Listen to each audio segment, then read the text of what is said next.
We are back on the Rational Boomer podcast. Hopefully, your day is going well. It is Friday. It's been kind of a busy week. A few things happening yesterday that we need to talk about.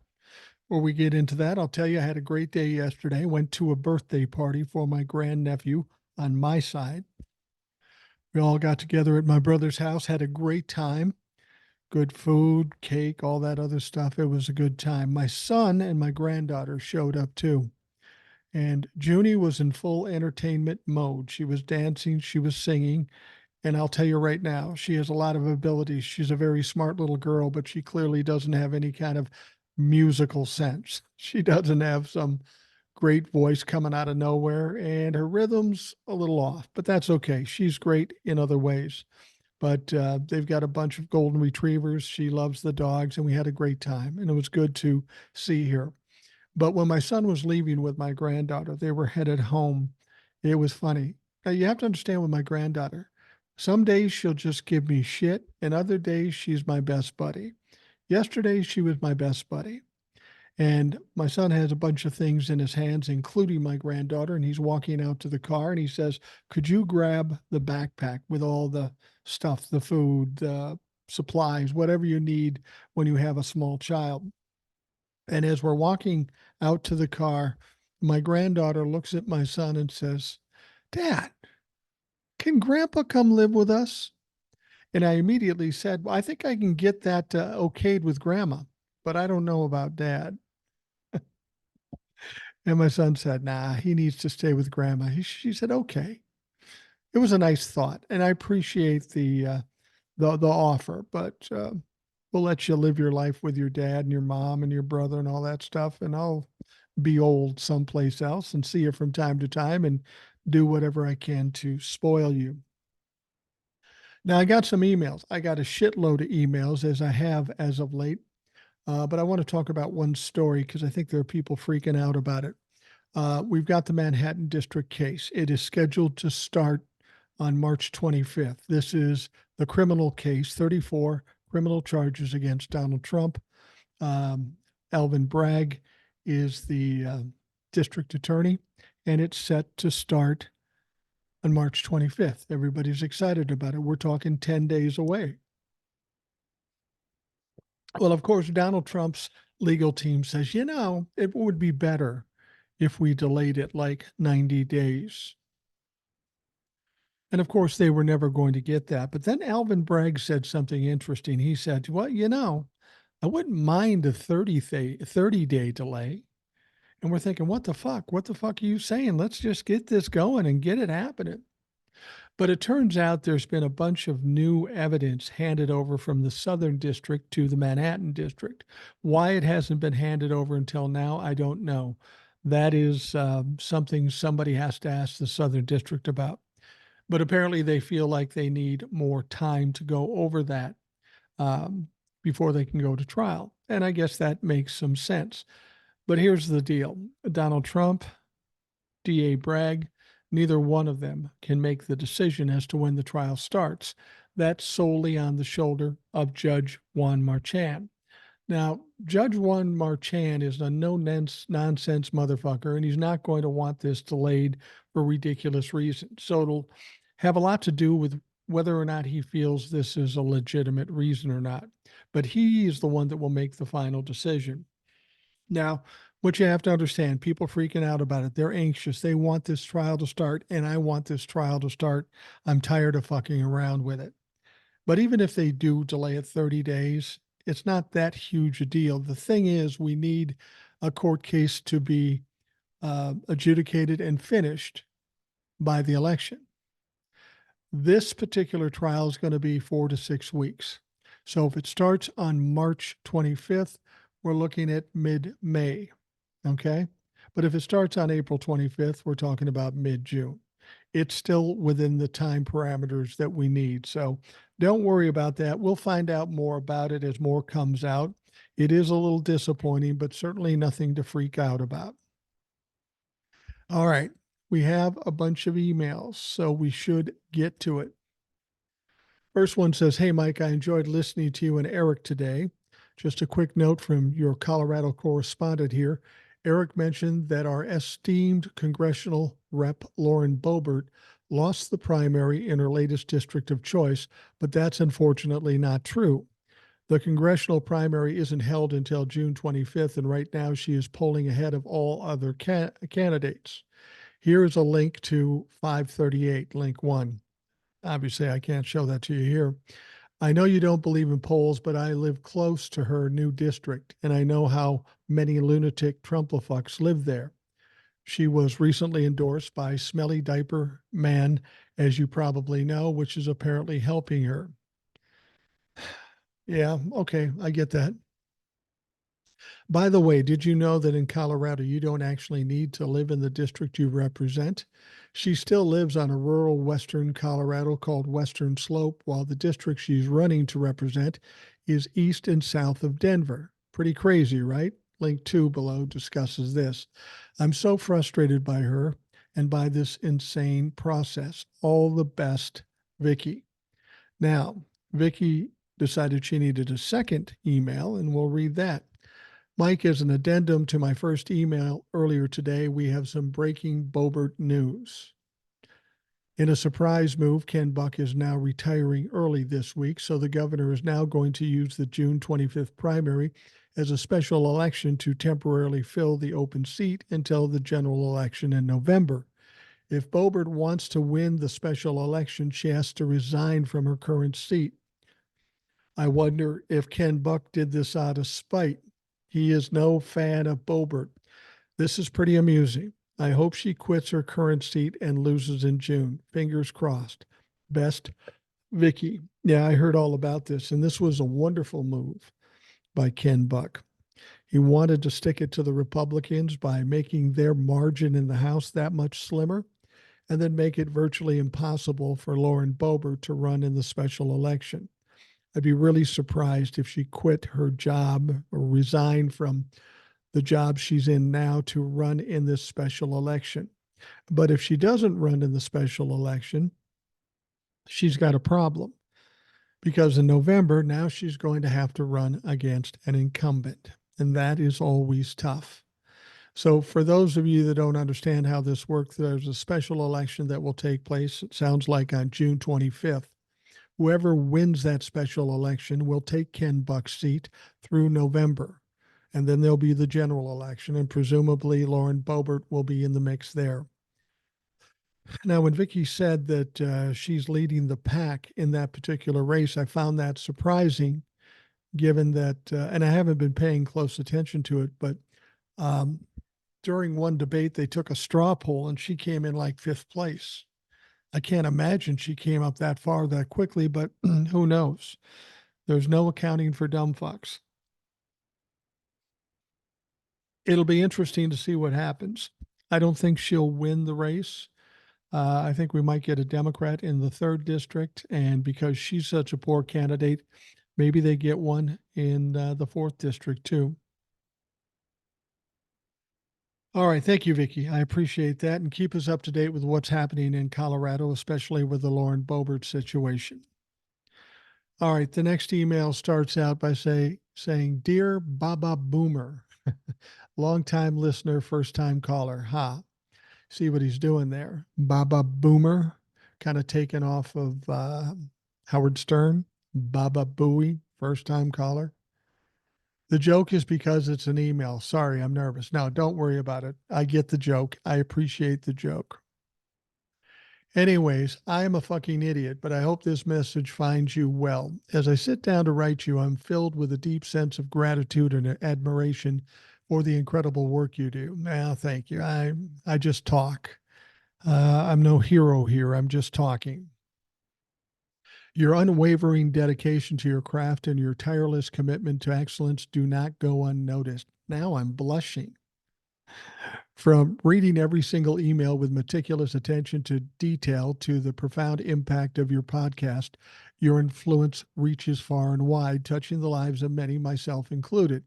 I want to take a moment to express my sincere appreciation for the extraordinary effort you put in to everything you do. Your willingness to go above and beyond, ensuring that each message is heard and valued, speaks volumes about your character and professionalism. I didn't read this ahead of time, so this is getting hard to read. I appreciate the kind words, but you might be making me sound better than I am. Anyway, moreover, the positive influence you have on those around you, both through your work and your genuine passion for helping others, is truly inspiring. Your dedication to excellence and your genuine concern for your audience shine through in every aspect of your work. Keep up the fantastic work and know that your efforts are appreciated more than you know. Your dedication to reading every email is truly remarkable and deserving of appreciation. In today's fast paced world, it's easy for important messages to slip through the cracks. However, your commitment to giving each email the attention it deserves demonstrates not only your professionalism, but also your genuine care for your audience.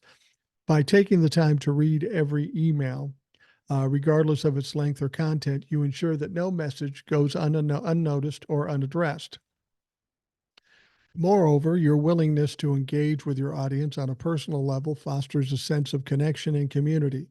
In an age where interactions can often feel impersonal, knowing that you are actively reading and responding to emails creates a sense of trust and rapport. It shows that you value the input and feedback of your audience and are genuinely interested in fostering meaningful dialogue. This level of engagement goes a long way in building a loyal and dedicated following who feel heard and valued. Additionally, your commitment to thoroughness and attention to detail sets a standard of excellence that is truly commendable. Well, this is going on my resume if I was looking for a job. By reading every email word for word, you ensure that you don't miss any important details or insight. This level of diligence not only reflects positively on your professionalism, but also enhances the overall quality of your interactions with your audience. It shows that you take the time to understand and address the concerns and inquiries of your audience, fostering a culture of transparency and trust. Let's start with the maze of negotiations enveloping Florida's contentious Don't Say Gay law. We are compelled to scrutinize the bedrock of our legal system. Despite the veneer of clarity lurking beneath our insidious forces, entangling education in ideological webs, does the clarity of the law belie deeper machinations? What unseen agendas shape the course of legal discourse amidst you know what I mean, this labyrinth? How do we safeguard the principles of justice and equity? How can we ensure that political stratification, never heard that word, does not erode the very fabric of our democratic institution? Amidst the machinations and intra-partisan jostling, can we find a path towards genuine reform and progress? You got some words, motherfucker. Amidst the Byzantine process of presidential nominations, we confront the illusion of democratic proceedings. Is popular sovereignty a mere facade masking the entrenched power structures? How do we reconcile the spectacle of politics with the ideals of democracy? Within the corridors of power whose interests truly hold sway, in the midst of the political quagmire, I don't even think these are words, but I get your point, and oligarch dominance, can the voices of the marginalized find resonance and representation? Amidst the politiocracy and shadowy cabals, who do we foster transparency and accountability? Within the rarefied stratosphere of mid-air emergencies, existential questions transcend conventional wisdom. How do we reconcile preparedness and resources allocation amidst chaos? In moments of crisis, what values guide our action? Can we find clarity amidst uncertainty and in fear? In the midst of, here we go again, urgency and social stratal upheaval. How do we ensure equitable access to life-saving resources and infrastructure? Amidst the vortex of competing interests, can we patronize or prioritize human life over political expediency? I think you're just fucking with me now.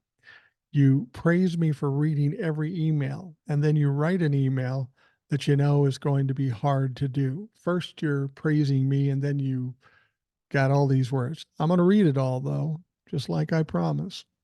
Now, in the disorienting cacophony of competing narratives, linguistic manipulation ensnares us. What are the implications of semantic subversion for discourse and democracy? How do we reclaim language as a tool for truth and understanding? Amidst the noise, where do we find the signal of genuine dialogue? How do we combat the insidious influence of political connivance? I don't know. And linguistic obfuscation in shaping public opinion. Amidst the semantics and discourse distortion, can we forge a path towards mutual understanding and cooperations? Allegations of historical praise for Adolf Hitler's highlight truth's fragility in an era of misinformation. How do we navigate ideological polarization to uphold collective reality? What safeguards protect historical accuracy and memory in the battle for truth? Who writes the victor's narrative amidst the politifabrication and the mimetic warfare? How do we preserve the integrity of historical discourse and memory amidst the politiveracity and narrative manipulation? Can we uncover the truths obscured by the fog of propaganda? Jesus Christ, buddy. Now I'm fucked here. This is a long ass email. He just praised me for reading every word of the email. So now I'm stuck reading the whole email. That's what I'm saying. I don't know if this guy's fucking with me. I mean, it's a very profound and very compelling story, and I appreciate that.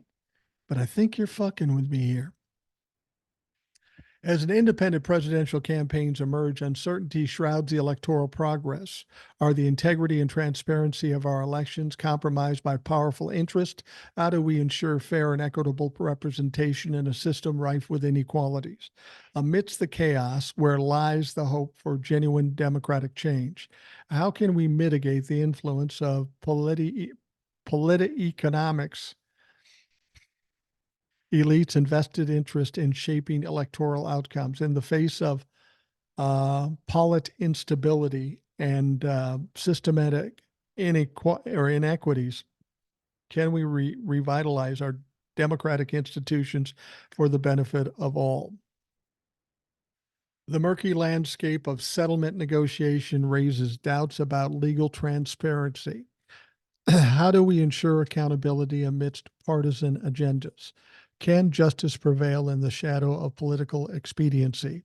Amidst the fog of ambiguity, where do we find the compass of ethical governance? How can we dismantle, excuse me, the bureaucratic barriers that obstruct equitable access to justice and fair representation? Amidst the opacity and vested interest, can we establish a framework for transparent, equitable resolution?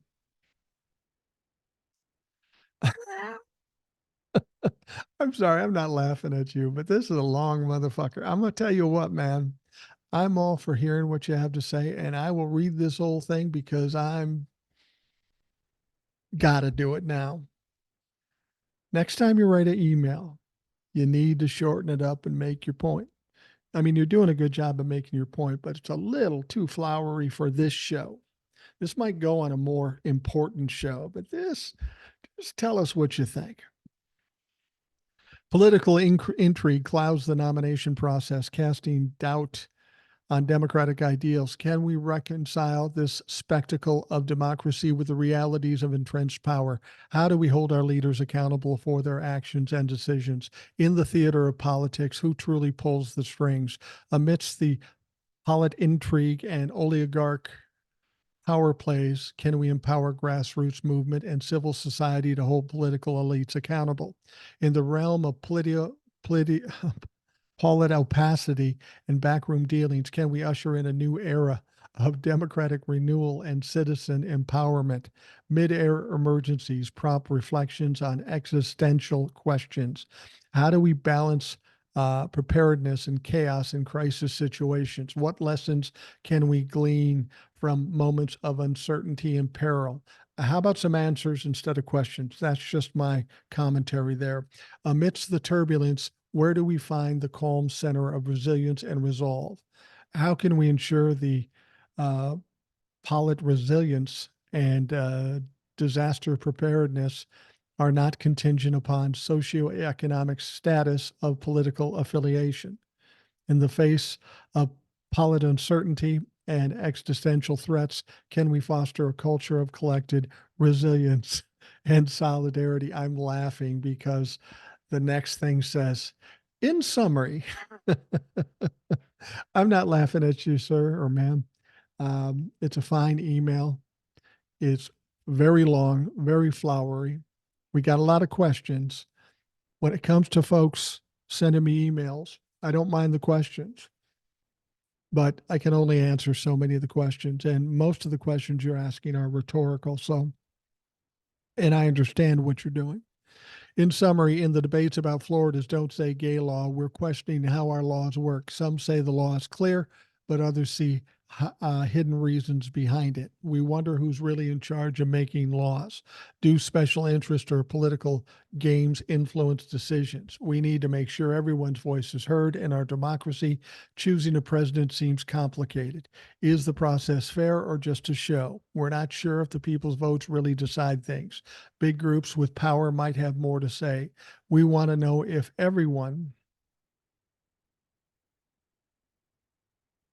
wow, I'm looking at this and this fucking thing goes on forever and ever. I'm not going to finish this email. And it says, Tommy the Crybaby. Don't know what that means. But here's the thing, Tommy. I can read this whole thing, but I'm not going to subject the audience to question after question and all these flowery words. I appreciate your effort and I appreciate your comments. And you're obviously a very intelligent and articulate person, and I appreciate that. But here's what I will tell you. Instead of writing a 3 or 4 page email, which I typically will read most emails, but most of them aren't this long. I was going to read this whole thing. And then when I got to the in summary and saw there were 3 more paragraphs, I'm going, fucking hey, we got other things to talk about. Here's what I will tell you. If you really want to talk about these things, send me an email at rationalboomer@gmail.com. We'll put you on the show. I may not even have to say a word because it sounds like you've got a lot to say, which is cool. But understand, I'm going to ask you questions too. I want to know what you think, not what you're pondering. Okay. Because what you think and your input is important in the show. The emails are important in the show. But like I said, as I read this email and the way you started out and the way you go through it, I have to wonder if you're fucking with me here. You're trying to mess with me here. Now, Tommy the Crybaby, I don't know you. You've never written before, so I don't know who you are. But I read way more than I probably should have, but that's what I do. So anyway, if you really have something to say, email me at rationalboomer@gmail.com. We'll put you on the show. That said, I appreciate all the kind words you gave me. I appreciate it. It's a little embarrassing to hear that. And I think it's a little strong for who I am, but I appreciate it. I appreciate the fact that you're a very intelligent person and have some interesting views about this whole thing. That's why I think it might be easier to have you on the show, because then I can interrupt you from time to time and ask you questions and kind of balance things out. Appreciate the email. I can't go 3 more fucking paragraphs. I got a bunch more emails to talk to check in, and so email me. Let's get you on the show. All right. Next one comes from Gussie. This is an easy one. Hi, Boomer. On Wednesday, you brought up Bobby Jindal. I laughed as I recalled his portrait controversy. He made them paint him as if he was a white man. The whole state thought he was a joke. Yeah, he gave a response to a Democratic president's State of the Union, and somebody noticed the picture on the wall of him, made him out to look like a white guy. Bobby Jindal is of East Indian descent. He got a lot of shit. That's all it took. In his career, you never heard from him again. Everybody said he was a rising star, and then all of a sudden, you never heard from him again. All right. Thanks, Gussie. Hey, Boomer, as I write this, Judge McAfee in Georgia just threw out 6 counts against Trump in the election interference trial. I'm sorry, but this was feared, and rightly so. The excuse he wrote was vague and ridiculous. A RICO case, and this happens. These judges are bought and paid for. Z-Man. Are the judges bought and paid for? It's conceivable. It's possible. But I think, Z-Man, you don't want to get too excited about this particular situation. First of all, there's many, many more charges against Donald Trump. We don't need all of them in order to take Donald Trump down. In fact, the Manhattan District may take him down before it even gets down to this RICO case. And this was a weird call for the judge to do. I think Old Soul was talking about it yesterday, and it seems like he's trying to balance things because he's up for election. And that may be. That's sad if that's what he's doing, but that could be the case. But here's the thing with those counts, if Fani Willis thinks they're important, all she has to do is bring them back, repackage them with the information that apparently the judge thought was missing, and then resubmit it. So if those 3 charges make a difference, it's 3 for Donald Trump and 3 for somebody else. It's not 6 for Donald Trump. She can always do that. It's not lost. It's not over. There's so many other charges. I wouldn't worry about this so much. I mean, it doesn't sound good. It doesn't look good, and maybe it's not. But this doesn't save Donald Trump by any sense of the imagination. All right, the next one says, "Hi, Mike. I was surprised by the margin that the TikTok ban bill passed the House. If Chuck Schumer is smart, he'll pull a Mitch McConnell and put it on his desk to die. Democrats stand a good chance for a blue wave, but supporting this ban puts that in jeopardy. We know it is fear-mongering by our politicians, but I think it's also a couple of other things. First, as we've discussed, they don't like how they can't control the narrative like they can with the regular news outlets. The other brings back something that both sides will struggle with, that being age and how out of touch they are. I'm sure there are tons of voters who will assume that this was an idea of boomers or the silent generation who just don't understand how TikTok works. As for being out of touch, I'm sure you've seen the clip from one of the hearings where they kept asking the one witness if he was connected to or a citizen of China when he was from the country of Singapore. The congressman didn't seem to understand that China and Singapore are not the same country. I'm worried that if they don't let this stupid bill die, that some Republicans could use it to hurt the Democrats by supporting TikTok and convincing some young voters to vote against the people who banned TikTok. Something else to consider with this proposed ban is that the parent company of TikTok will have 5 months to sell it off. I'm guessing that someone like Mark Zuckerberg would be one to buy it. Whoever buys it, it could limit how it's used, as it is a private company. Now, if someone like Rupert Murdoch and Fox News buys it, well, that would be the end of it being a place where all views and almost all topics are welcome. However, the 5-month window to sell could be the key. That would give ByteDance, which is the parent company of TikTok, and anyone else to sue to stop the implementation of this law. I don't know if the courts would agree, but by banning TikTok, they are banning speech. That is against the First Amendment. Also, creators like yourself who report the news use TikTok to do so. The argument could be made that banning TikTok also goes against freedom of the press. I don't know if I put all my faith in the courts, but this seems obvious to me. I'm loving how Ken Buck's last move is to fuck over Lauren Boebert. I heard today that she isn't going to run for the special election to fill the seat.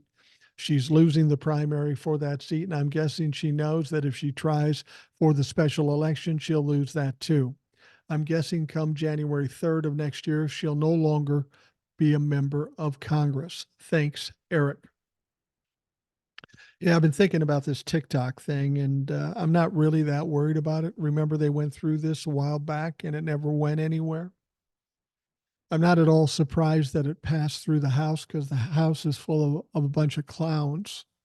I don't know what they hope to gain from this. Maybe they're assuming the Senate won't do anything with it. But it got me thinking about something, and I kind of talked about it with Old Soul yesterday. 170 million Americans are on TikTok, either posting, being creators, or just watching. That's more than half of this country. 170 million people. That's a lot of fucking people and a lot of young people, a lot of people that are young and are going to be voting in November. To shut it down would be, at least for the Democrats, if they were part and parcel to taking it down, it would be almost as unpopular as overturning Roe v. Wade for the young people. So it would be a stupid thing for them to do. It's my sense that the Senate will do nothing with it at all unless they know it's going to get beat. Chuck Schumer will leave it on the desk just like Mitch McConnell did. But one of the reasons why they are so concerned about TikTok, well, there's a few reasons. The influence of China. Okay, maybe. But we already know Russia has influence by way of Facebook, Instagram, and Twitter. The only difference is that TikTok is owned by China, and Facebook and Instagram and Twitter is owned by an American company or people. And they say, well, if Americans own it, then they're subject to the laws of America, whereas somebody in China is not. Okay, that's fair enough. But then if Russia can then co-opt Facebook and Instagram and Twitter and do the very same thing that they're concerned China will do, how are those laws helping us? I don't know. It's a very strange situation. But the thing of it is this. In 2020, the presidential election, Joe Biden got 81 million votes. That's the most votes any presidential candidate has ever gotten. Donald Trump received 74 million votes, which is the second most votes for a presidential candidate. Now, that's a lot of people. But if you look at it, each one of those candidates have less than half of what TikTok has. And if you added Donald Trump's votes and Joe Biden's votes together, it would still be less than TikTok. So there, as Eric suggested, you can see the problem. You got a lot of people out there exchanging free information and free ideas. And that's not what the government likes to do. They like to keep a division because that keeps us in check and keeps control in their hands. What's going on TikTok, they have no control over. And it's a snowball going down the hill, getting bigger every day. They don't like the idea of me or other people like me or whoever going out there and speaking the truth. Like Eric said, they can't control TikTok like they do the media. And clearly they control the media to a certain extent. This is a tough decision for the Senate. The Senate can't do anything but hurt themselves if they ban TikTok. Now, what you have to understand about it, even if it goes to the Senate and it passes, and then it goes to Joe Biden and he signs off on it, it's still not going to shut down for some time to come. First of all, they have 6 months to come up with a way to sell the company. 6 months. After that, they will probably incur some legal fights, like Eric said, First Amendment, whatever.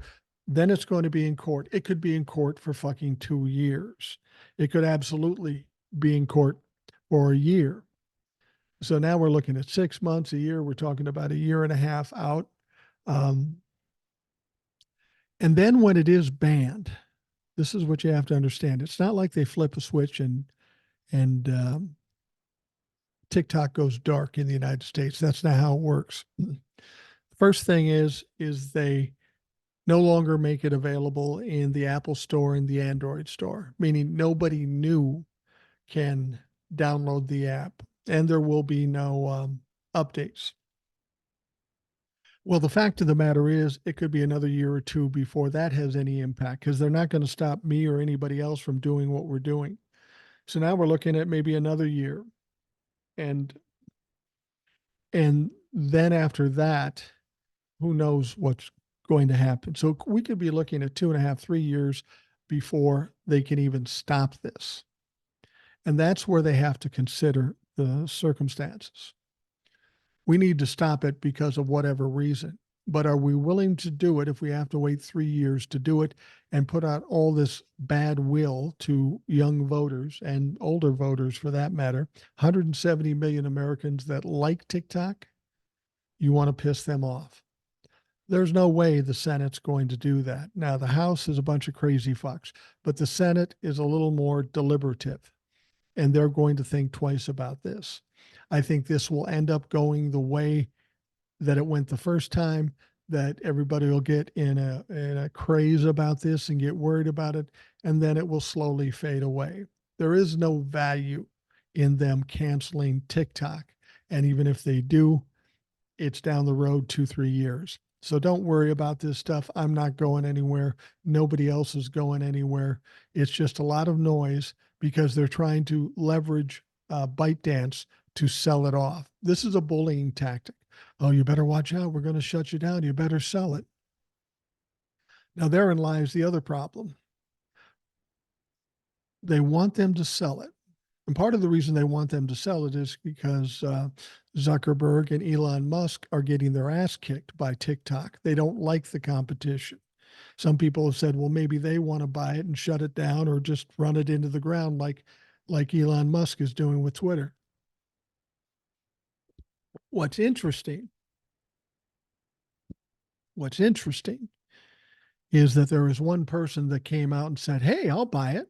And you know who that was? Steve Mnuchin. Steve Mnuchin is an American banker. He was the Secretary of Treasury for Donald Trump. He's a grifting criminal motherfucker. If he was to get hold of TikTok, he would turn it into Truth Social. And then all of us would go by the wayside and do something else. And that's the other thing you have to understand. When it comes to app, they all have a shelf life. You know, MySpace was hot for a while and then it's gone. Twitter was really hot for a while and then Elon Musk ran it into the ground. I don't even know if anybody's over there anymore. There'll come a time when TikTok has kind of come to its expiration date and people will move on to other things. The upside to what I'm doing is while I enjoy TikTok and I'll stay there as long as I can, I'm also on YouTube. I'm also on Instagram. I'm also on Facebook. It's not like I'll disappear if they shut it down, but I don't honestly believe they're going to shut it down. It's just not going to happen. And if it does happen, it's 3 years from now and the whole world is different at that point. Donald Trump is out of office, out of power. Technology is maybe different. So I'm not going to worry about this, and neither should you. All right. We are going to take a quick break, and we will be right back.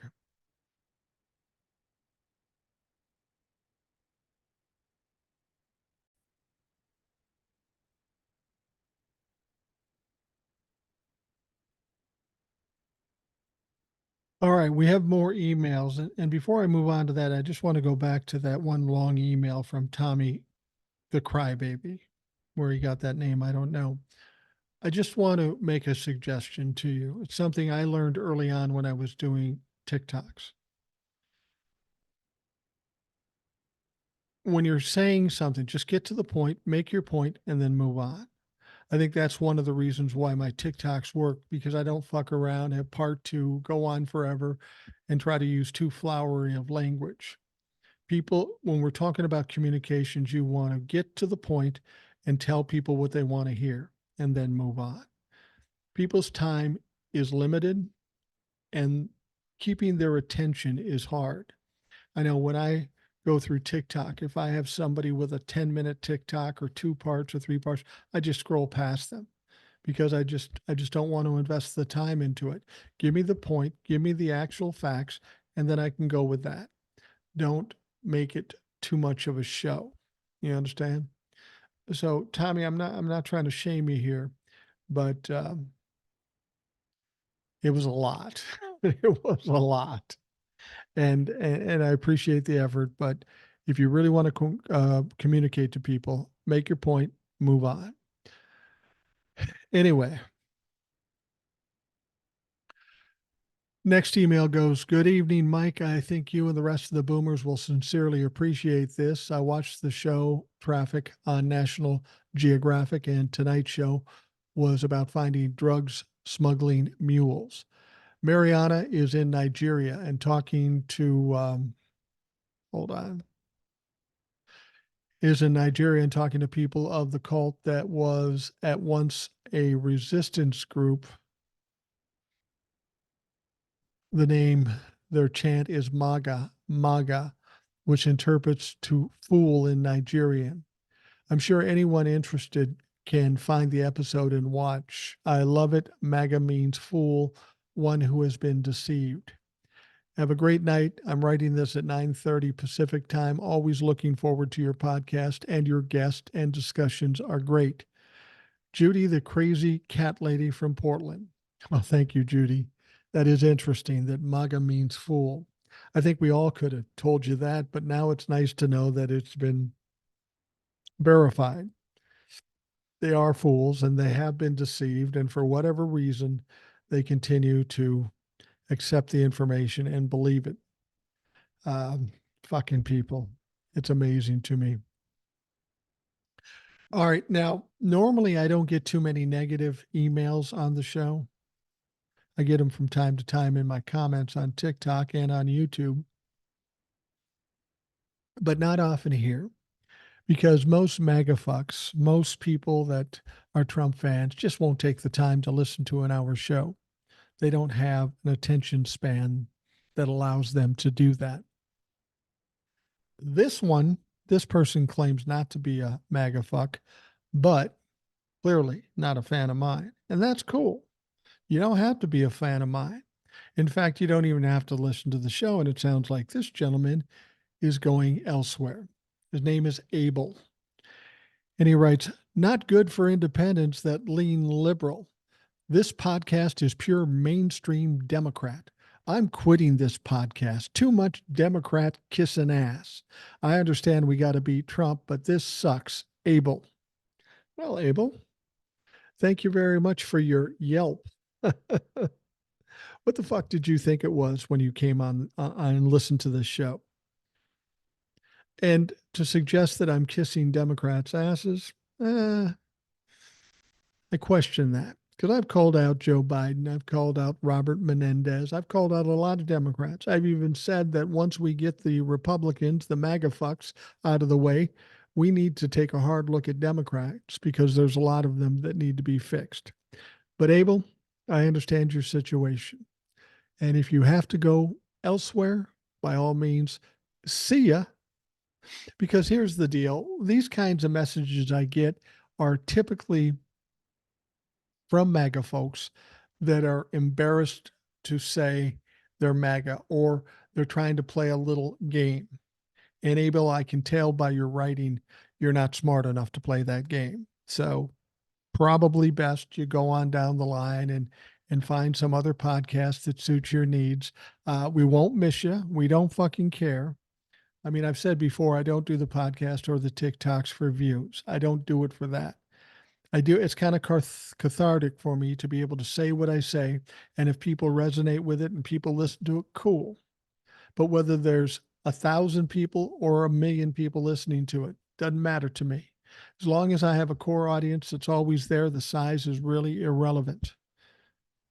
I'll talk to whatever crowd we've got there. And if you decide that you don't want to listen, I think that's a good idea. So, Abel, I'll see you later. All right. The next one says, Morning Boomer. In politics, everything is a chess game. Is it possible, old soul or boomer, that Hakeem Jeffries allowed enough Democrats to vote yes in the House on the TikTok vote on purpose, knowing that it wouldn't pass in the Senate, and to throw salt on the wound? Biden says, sure, I'll sign it, also knowing full well that he won't sign it. Sound confusing? Well, how about Trump doing a full reversal on his stance on TikTok? Hmm. Trump will be in need very soon for about $500 million. Have you heard of Jeffrey Yass? Net worth 28.5 billion, 15 billion of which is invested in TikTok. Yass has been recently to Mar-a-Lago. He's also largest donator to Club for Growth, right-wing advocacy group. Not sure myself everything that the Dems have up their sleeve, but they seem to be playing Yas and adding another sweat bead to the big orange clown's face. Haha, love it. Keep up the fight. Enjoyed listening to the both of you on my walk this morning. Take care. Remember, life is short, so eat dessert first. Your Canadian friend, Dennis. You're right. Are there games being played? Does Donald Trump have some sweetheart benefactor that will give him 500 million? I suppose it's possible. It would be a dumb move for anybody to give it to him because he's got no way to pay him back. He won't have the money when he loses the appeal, and he's not going to be president, so he can't offer any favors. He's going to be a broke ass, stupid piece of shit, and whoever gave him the money is going to be out the cash. But is that possible? Yeah, it's definitely possible. And as I said yesterday, I don't really care if he puts up the $500 million because he's got over $100 million in there now, or close to $100 million. And if he puts up the 500 million, now we're talking 600 million of Donnie's money or Donnie's benefactor's money locked up until the appeal happens. And of course, Donald Trump will want to slow it down, which is fine. They'll just keep holding on to the money. And the longer Donald Trump doesn't have the money or his benefactors don't have the money, the more it's going to cost them. So if they want to play that fucking game, that's fine. But they need to understand the game they're playing. When they lose the appeal, that money immediately gets sucked out and goes to E. Jean Carroll or the state of New York, depending on which one we're talking about. Then Donnie's got a problem. He's got a benefactor that wants to get paid back. How do you do that? Doesn't have the cash. I don't know that he has the equity in his properties to do it. So I don't know. My gut would tell me he won't come up with the 500 million because it's just too much goddamn money. But we've seen crazier things. We see the 100 million or 91 million that he put up in the E. Jean Carroll case. Either way, it makes life shit for Donald Trump, and I'm good with that. As far as eating dessert first, I laughed about that because it reminds me of something. Every time we go see my granddaughter and her dad makes her dinner, or I go out and buy something for dinner, she sits down, she'll look at me or grandma or her dad and go, "Oh, that's hot." She's a smart kid. And well, it'll cool off, honey. Hey, how about this? How about if I have a popsicle first while it's cooling off? That would be a good idea. That's a smart little girl, especially because dad says, well, it's work last time. I give her the popsicle and then she eats later, whatever it takes to get her to eat. All right, you can cave in on the granddaughter. I don't know that that's going to work well in the long haul, but if that's what you want to do, and I give her credit for being smart enough to play that game, to manipulate the situation to get the popsicle first. And honestly, if I thought I could get away with it, I'd get the cheesecake first too, because I like cheesecake as opposed to popsicles. All right. The next email says, hi, Mike. I listened to you in Old Soul this morning. Below is Robert Hubble's explanation of why the U.S. cares so much about a Chinese company having unfettered access to our data and computer code underlying applications. I think things will make more sense. Please also share it with Old Soul. I'm sure Old Soul is listening. Even though ByteDance says it won't share U.S. data with the government, Chinese law requires it to. Obviously, ByteDance can say one thing to us and do another. Also, Trump opposes the TikTok ban. So that's another red flag, and we should probably do the opposite. As we all know, treasonous dictators wannabe Trump loves cozying up with Russia and China. Now, the reason Facebook isn't as big of a concern as TikTok right now is because it's owned by an American company. Even though we know that Russia interferes with our elections, that is on lawmakers to monitor and legislate Facebook so they're held accountable here in the US. Ilona. You make a good point, Ilona, but how has how have they legislated accountability to Facebook? They've done interviews, they've done hearings, but they haven't done jack shit to them. The fact is that, yeah, sure, China could access our data. So can Facebook, so can Instagram, and so can Twitter. And so can any of these apps.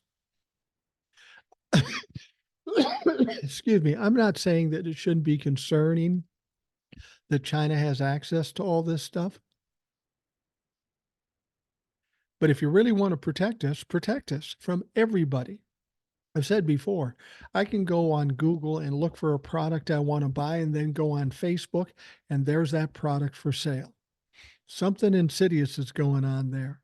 And we know that there was meddling in our elections with Facebook, Instagram, and Twitter in 2016 and 2020. Well, they aren't owned by foreign countries. They've allowed themselves to be co opted by a foreign country, meaning Russia. And then, in terms of accountability by Congress, there has been none. So I understand the argument. I don't disagree with you, Alona. But the fact of the matter is, TikTok is only a small part of the problem. If you're going to scream about TikTok, let's do it all. Let's take a look at all of them. Problem is that Mark Zuckerberg and Elon Musk have so much money and they've filled the pockets of a lot of these members of Congress. They're willing to turn a blind eye to Facebook and Instagram and Twitter. I'm not worried about China getting my data any more than I'm worried about Facebook getting my data.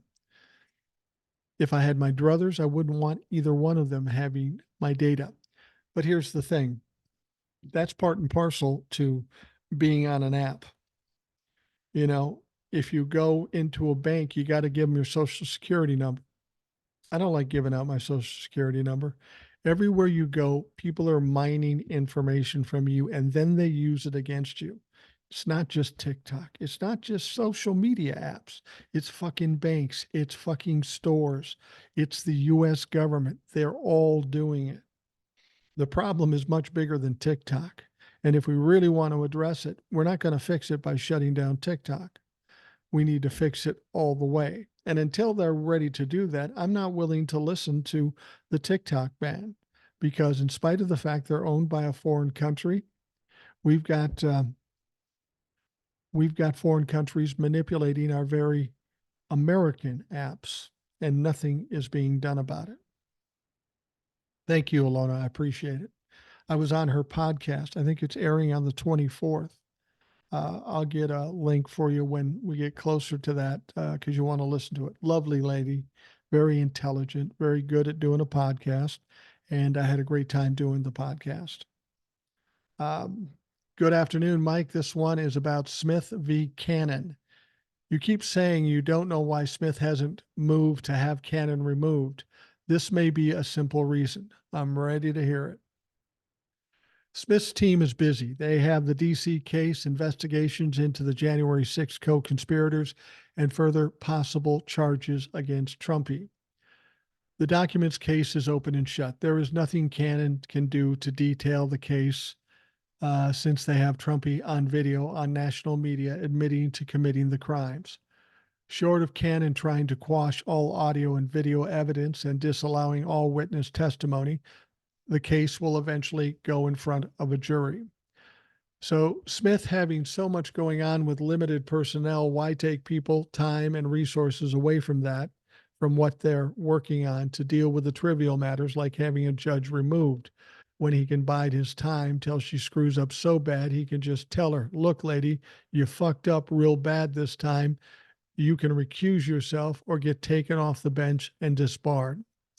Not to mention the penalty Trumpy is facing in the documents case, minimal when compared to the or the penalty in the DC case. A little bit of a Freudian slip there when I said death penalty. But it will be a political and emotional death for Donald Trump in that case. I will agree with you there.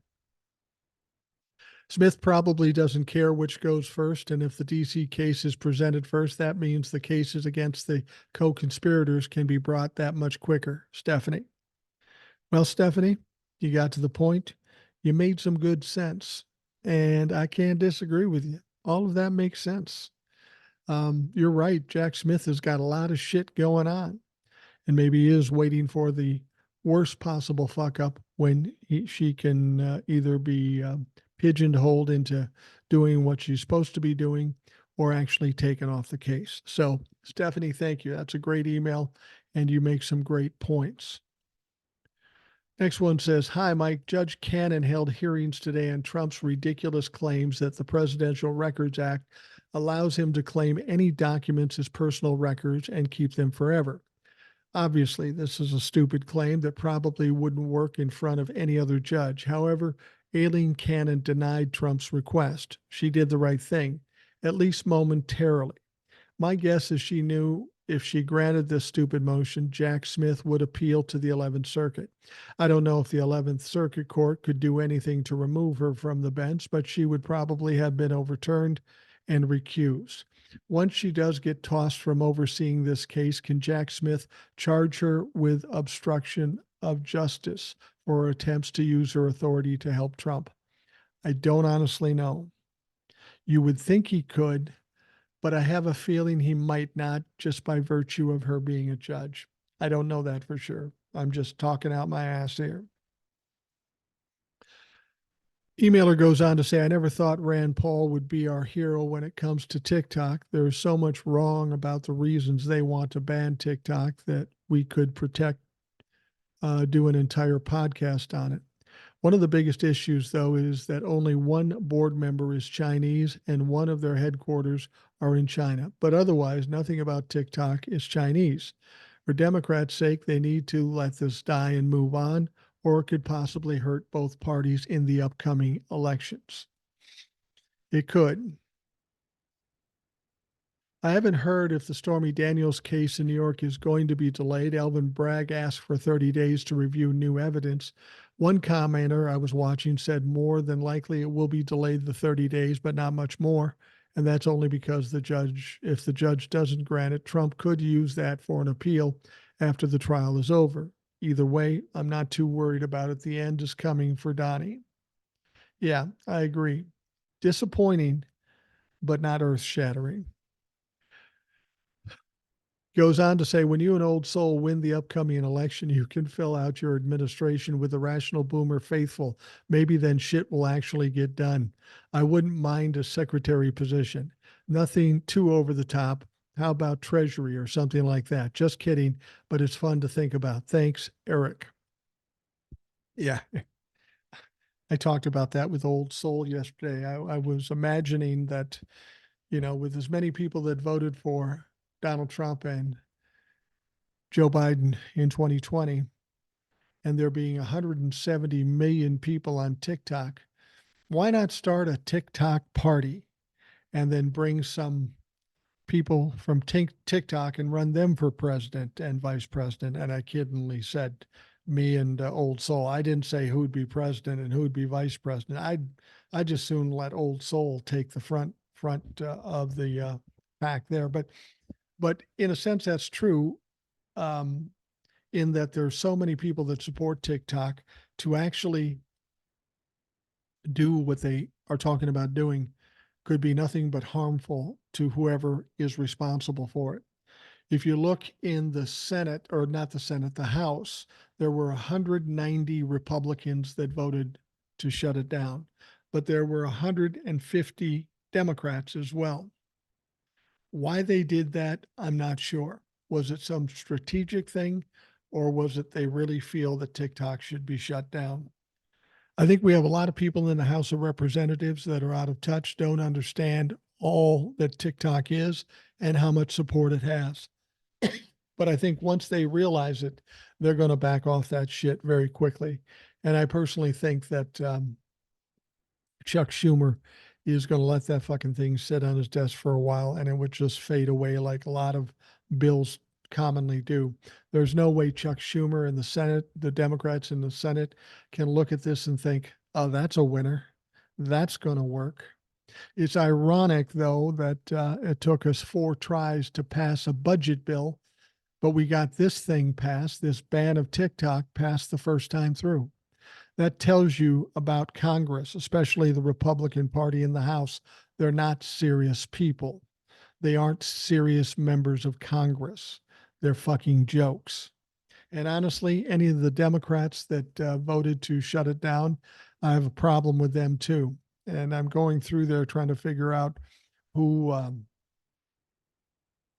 voted against it from Minnesota. And I know there is one rep, Craig, who voted against it, and that pisses me off. I don't know that I was a fan of hers in the first place, but I would love an explanation and a chance to talk to any rep that voted to shut down TikTok. I'd be happy to debate the issue with them. We won't be hearing from them, though. All right, we talked about this in one of the emails, but let's get to the point here. Manhattan District Attorney Alvin Bragg said in a court filing that although his office is still prepared to begin trial on the scheduled date, they would prefer more time in light of the fact that the U.S. Attorney's Office only recently released tens of thousands of pages of records in response to a subpoena from Trump's legal team. Now, the real question here isn't why Bragg wants 30 more days. I get that. The real question is, why is the U.S. Attorney's Office just now turning over this information? It's not like they didn't know what was going on or that this might be valuable. Again, like I say, Bragg wants 30 days, Trump's team wants 90 days. That doesn't mean Judge Marchand is going to pay attention to either one of them. He might say, no, we're starting on the 25th. Do what you got to do. Or he might give them the 30 days. No way he's given 90 days. But as I said, what happened here in this possible 30-day delay isn't devastating. It's disappointing, not devastating. So take it for what it's worth. Bragg said the bulk of the new records stemming from former Trump attorney Michael Cohen's 2018 case appears to be relevant to his case, but the prosecutors noted that more were expected next week and more than 30,000 pages were released on Wednesday. The district attorney also blamed Trump for maneuvering to delay the trial, arguing that the former president's legal team was first given records last summer, yet waited some 7 months to file a request for more. Delay has been Trump's go-to legal strategy, of course. That's all he does. That's his only strategy, and all he does is delay the inevitable. Now, Bragg said the timing of the U.S. Attorney's Office production is a result solely of defendants' delay despite the people's diligence. Nonetheless, and although the people are prepared to proceed to trial on March 25th, we do not oppose an adjournment in abundance of caution and to ensure that the defendant has sufficient time to review the new materials, the prosecutors said in their filing. We therefore notify the court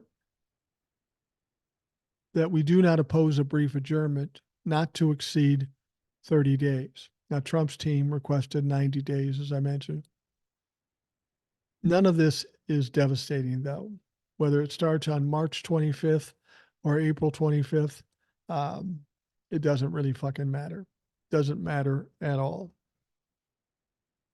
Now in Florida, of course, we have that case with Aileen Cannon. On Thursday, she rejected a bid by Donald Trump to throw out his classified documents criminal case and appeared skeptical during hours of arguments of a separate effort to scuttle the prosecution ahead of trial.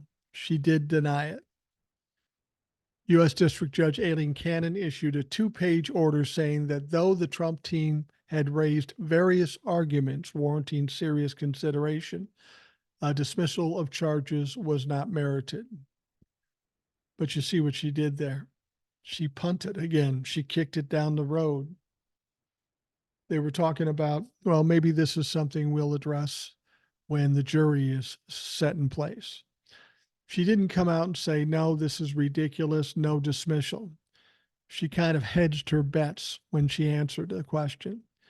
And that seems like it's benefiting Donald Trump, because as we get closer to the trial and we have a jury picked and they bring this up again, now we have to go through all this thing again. And then Aileen Cannon doesn't have to make the final decision, then the jury will. It's a bullshit move by Cannon. It's not going to work, but it's still a bullshit move. Now, of course, Aileen Cannon was nominated to the bench by Trump, and she had made clear during more than 3.5 hours of arguments that she was reluctant to dismiss one of the 4 criminal cases against the 2024 nominee Trump. She said at one point that it would be quite an extraordinary step to strike down an Espionage Act statute that underpins the bulk of the felony accounts against Trump, but that his lawyers contend is unconstitutionally vague. That's what their explanation was as to why it should be dismissed. Now, as Trump looked on in the courtroom, he didn't need to be there, but he was there sitting in the front row looking at Aileen Cannon, probably thinking to himself, you want to be a Supreme Court justice, you better do what you're supposed to do. Well, she didn't really do what he wanted her to do. Trump was looking on. His attorneys pressed Cannon to throw out the case, arguing he was legally entitled to keep the sensitive records, which is categorically not true. His lawyers say that the Presidential Records Act give him the authority to designate as personal property the records he took with him to his Mar-a-Lago estate in Florida, when in fact the Presidential Records Act says exactly the opposite. He does not. That is the property of the people of this country. It is to be stored and archived in the National Archives. But he's trying to create the chaos and the uncertainty, but there is none. There is no uncertainty about this. What Donald Trump did was illegal. He is going to be convicted in this case. As somebody else said in one of the emails, this is an easy one. Once it goes to court and goes on trial, he's going to get convicted. I mean, there's video. There's his own voice saying, I had every right to take them. He admitted that he took them. They went to his house and dragged them out of there. It's not like there's a gray area as to whether Donald Trump took classified documents. He did. He refused to give them back. He tried to hide them. He disseminated them to other people. All of that is highly illegal, and Donald Trump will be convicted of that situation without question. He will be convicted. Now, whether or not Aileen Cannon is going to slow walk this thing, I think she already has. Whether or not it'll go past the election in November, as I've told you, it doesn't matter. It really, really doesn't matter. In fact, it's probably more dangerous for Donald Trump if it does go past the election. He's going to suffer even more. But Donald Trump can't think beyond the end of his nose. What's going to be my gratification now? Let's delay it. Let's delay it. Maybe it'll never happen.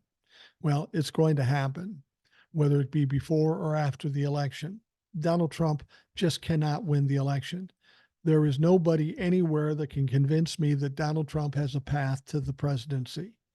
Everything is working against him, and it gets worse every fucking day. There's no way. He's a horrible candidate. He's a candidate that can't win. So when some of these go past the election, some of these court cases, now all of a sudden he's going to be on trial for some serious crimes, and he's not going to have the protection of being able to say, well, I'm running for president, or I might win the presidency.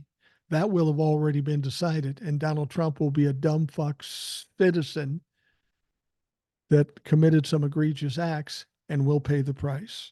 He will, without question, pay a steep price. He will either be in court or in jail for the rest of his life. That is the future for Donald Trump. He will either be in court or in jail for the rest of his life. And on top of that, he'll be broke as a motherfucker too. So life doesn't look good in the future for Donald Trump. And that makes me smile. That makes me happy. I know that's inevitable. And I can feel good in my heart to know that Donald Trump, after all these years of people saying, oh, he'll never be held accountable, nothing ever happens to him. I'll tell you right now, a lot of shit has happened to him already, and it's just begun. It's going to get fucking bad.